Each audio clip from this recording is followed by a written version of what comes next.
In the last couple of years, Audi has reared up out of the wilderness and sunk its fangs into the soft, white flesh of BMW's underbelly.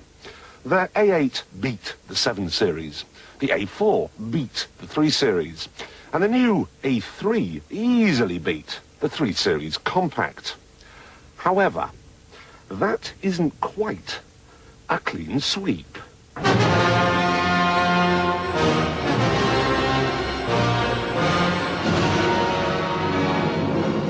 Even though I don't much care for BMWs, I'll tell you this.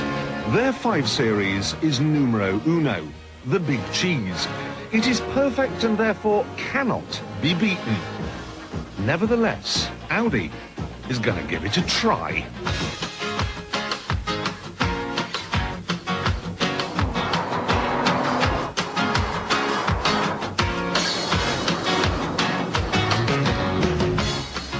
Here's their weapon, the new A6, which, surprise, surprise, is priced to match the 5 Series.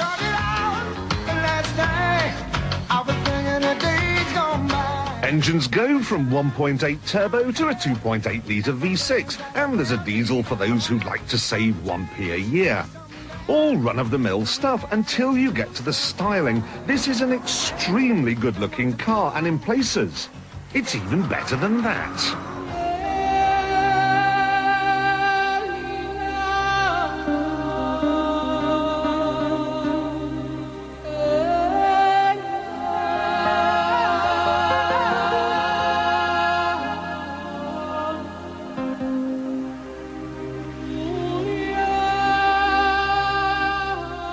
Now, with most cars, good looks come at a price, but not here. There is style, but there is practicality too. Take a look at the bumpers. They're moulded into the body, but they're real bumpers, not some colour-coordinated piece of tissue paper. And what about the boot? Have you ever seen one as big as that? Neither have I. I haven't seen one of those either. We'll come to that later. I want to talk to you a little bit about space in the back. It is noticeably bigger in here than it is in a 5 Series BMW. So you have to say the A6 is the more practical car. However, I haven't come all the way out to Sardinia just for fun. Oh no. I've come here to wring its neck on some of the most challenging roads anywhere in Europe.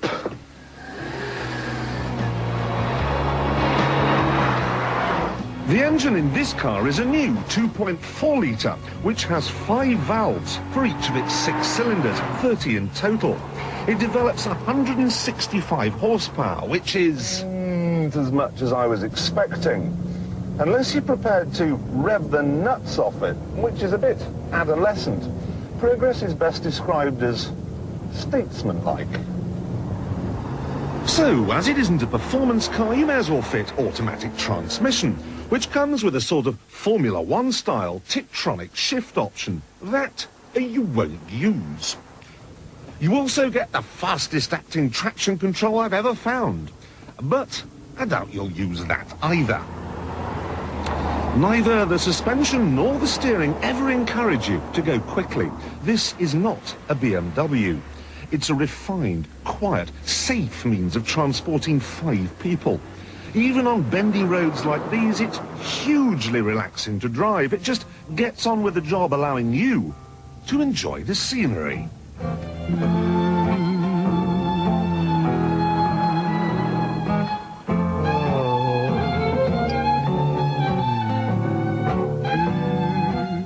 Von hier aus können keine Fahrempfehlungen gegeben werden.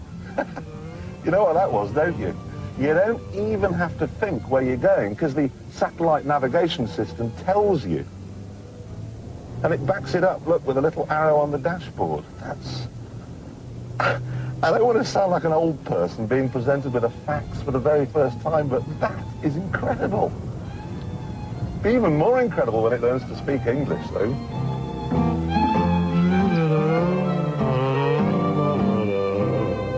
Dem Straßenverlauf weiter folgen. My lawn needs hoovering. The relaxation lasts for about an hour, and then the backache sets in. I know hard seats are supposed to be good for you, but never forget, so is colonic irrigation. There's a lot to like about the A6 if you're a grown-up who wants a well-made, sensible car. It's cheaper to insure than the BMW, has a much nicer image, and it's bigger inside. And I'm not kidding, few cars are quite so effortless to drive. But I can't ignore those seats, which are a problem, and so too is the fact it's front-wheel drive. Now, I know that in the real world it doesn't matter two hoops, but to me, front-wheel drive smacks of the Mini. It smacks of cost-cutting. It smacks of cheapness. Real executive cars have rear-wheel drive. Now, at this point, Audi come out of the sun on combat power, arguing vehemently that the A6 is available with four-wheel drive, the Quattro system. And it is, but you can only have it on the most expensive model in the range. This one, the 2.8 V6. I think we've just got time for a quick... Yeah.